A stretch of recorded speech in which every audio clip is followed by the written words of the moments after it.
تو وہ یہاں جب پاکستان میں یہاں آئے تو ان کو اعزازی طور پر وہ ممبر بنایا گیا بلدیہ کا. تو انہوں جب بیگم وائیں صاحبہ کے ساتھ غلام حیدر وائیں صاحب کی شادی ہوئی جب, تو انہوں نے ان کو اپنا, کیونکہ میرے نانا کا مطلب کوئی بیٹا نہیں تھا, ماموں نہیں تھا ہمارا کوئی, تو باقی جو میرے ابا جی تھے اور چچا جان تھے وہ اپنا بزنس دیکھتے تھے, ان کو سیاست میں کوئی انٹرسٹ نہیں تھا. نانا جان کو بہت یہ رفاہی کاموں کا بڑا شوق تھا. انہوں نے ہندوستان میں بھی اسلامیہ گرلز کے لیے ایک اسکول بنا رکھا تھا مختلف, اس کی تفصیل پوری میری کتاب میں درج ہے. تو اسی طرح یہاں بھی ان کو اسی طرح رفاہی کاموں کا شوق تھا, یہاں بھی وہ اسی طرح بڑھ چڑھ کر حصہ لیتے رہتے تھے. وائیں صاحب کو جب انہوں نے سیاسی تربیت شروع کی تو انہوں نے ایک بات کہی تھی کہ آپ نے یہ سیاست جو ہے نا, یہ خدمت کا نام ہے, خدمت کا نام ہے. اس میں اگر آپ کو میں لے کے آ رہا ہوں اس میں سارا, تو یہ میری پہلی نصیحت ہے کہ آپ نے سیاست کو صرف خدمت سمجھنا ہے, اور وہ پاکستان کی اور پاکستان کے لوگوں کی, اس میں منافقت بالکل نہیں ہونی چاہیے. تو آپ کہہ رہے ہیں کہ آپ کو اس کا سیاسی کیا فائدہ ہوا. سیاسی فائدہ ہمیں یہ ہوا کہ ابھی تک وائیں خاندان کا نام انشاءاللہ تعالی ہمیشہ رہے گا. بہت عزت ہے اور کوئی اس میں داغ نہیں ہے. ہم نے کہیں کبھی رشوت یا اس طرح کا کوئی ہمارے اوپر کرپشن کا کوئی ایلیگیشن نہیں ہے. اگر وائیں صاحب کو درویش سارے ان کی خدمات کی وجہ سے کہتے تھے, اور اسی طرح میں ان کے نام کو, ان کے خدمات کو زندہ رکھنے کے لیے جو انہوں نے ہمیں ہماری تربیت کی ہے, جو تعلیم دی ہے, تو اس میں فائدے کا کہیں کوئی ذکر نہیں ہے.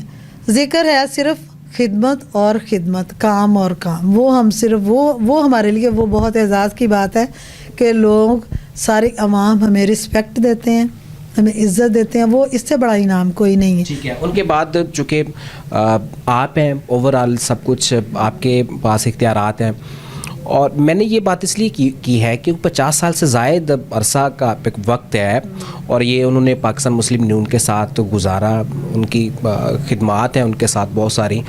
تو ان کی وفات کے بعد آپ کو چونکہ بہت سارے سال گزر گئے ہیں, تو ان سالوں کے دوران آپ کو کتنی بار ایم پی کا ٹکٹ دیا پاکستان مسلم لیگ نے, ایم این اے کا ٹکٹ دیا, آپ کو موقع ملا ہے نیشنل اسمبلی کا ممبر بننے کے لیے یا قومی اسمبلی کا ممبر بننے کے لیے. اس حوالے سے میں نے بات کی کہ ان کی سیاسی خدمات کے بعد آپ کو کیا فائدہ ہوا ہے؟ دیکھیں, جب ان کی شہادت ہوئی اس وقت بیگم مجیدہ وائیں صاحبہ مطلب بالکل گھریلو خاتون تھیں, لیکن چونکہ ہمارے نانا سیاست میں تھے, وائیں صاحب سیاست میں تھے, تو وہ ان کی تربیت میں اور خون میں وہ سارا کام سیاسی جو خدمت تھی وہ شامل تھی. تو ان کو موقع دیا گیا پارٹی کی طرف سے.